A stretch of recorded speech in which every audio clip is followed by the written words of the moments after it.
for 10 years since the Bureau of Public Enterprises started the process to sell Nitel, but up till now, we still haven't been able to conclude that. The latest reports, obviously, is that the new Generation Consortium that bid $2.5 billion for the entity failed to meet its bid obligations. Joining me in the studio to give us a sense of where exactly we are with this process, and of course, the value of an insider is Afam Edozie, who is the director of Ficres Capital, and I'll explain why he's an insider in a minute. Thanks so much, Afam, for joining us in the show. You're welcome. First of all, what's the state of play exactly? Where are we on this Nitel sale?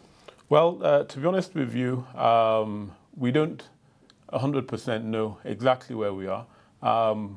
Next Generation was given an extended period to pay the amount which they'd bid, and every indication that we've had is that they've not been able to come up with that. We've also read many reports that as a result of not being able to pay within the contracted period, that they have been disqualified, and the BP is now looking to begin negotiations or discussions with other parties. Well, you're part of Bright Media Consortium, who are the second reserve bidders in the deal. But let's start with, where do we go from here? Based on the bid rules, what should happen next at this stage? I mean, based on the bid rules, what would happen is that a letter would go to the first reserve bidder to tell them that the company is still available, and if they would like to honor, or if they would like to pay the amount which they bid, and they'll be given a period of time in which to do this. If they do say they're still interested and they would like to make the acquisition, then they would pay within the stipulated period, and they would basically become the new owner of the company. And typically that stipulated period is what? I believe from memory it's about 20 to 30 working days, right, is what they have. Yes. And they've bidded $957 million, but Bright Media bidded $551 million, which is the party that you are part of. Now, that was well over a year ago. That was your valuation of Nitel at the time. But at the time, what did you see in Nitel that, advised that bid, really? You see, I think two things. I think Nitel, if you go back 10 years ago, was the dominant telecoms company in Nigeria. Of course, a lot of new players have come in: MTN, Airtel, Globacom, and others.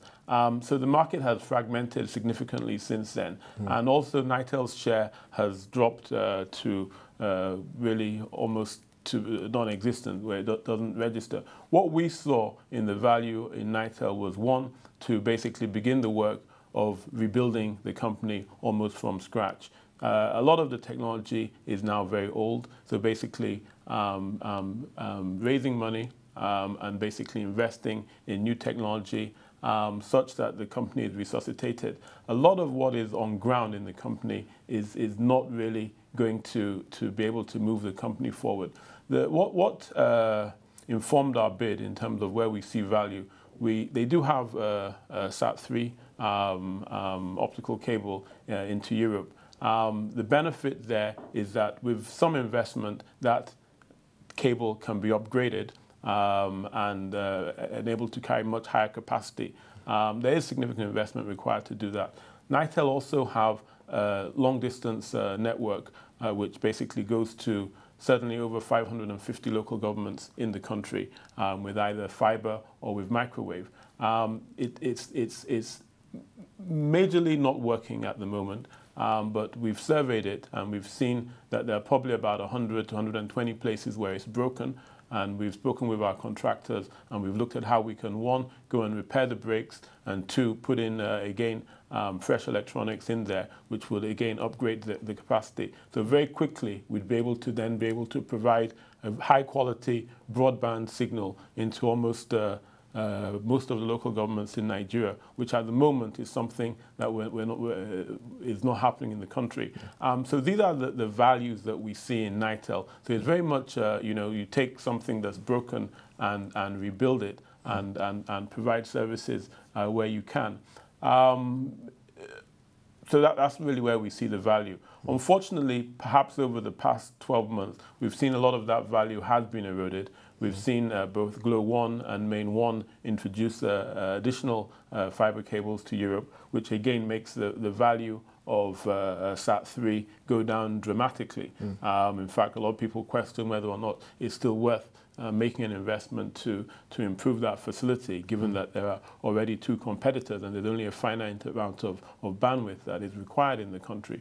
So over the past year, I think the value has gone down somewhat, but there is still value there, and I think that Nigeria as a country is a vast, enormous market for telecoms, and there are a lot of business opportunities that can be built around some of the infrastructure that Nitel has. Right, and on a final note, I mean, you bid $550 million. That was well over 12 months ago. If you were called upon right now to pay that, would you still be in the running for Nitel? Given all that has happened, and like you mentioned, the market has changed dramatically.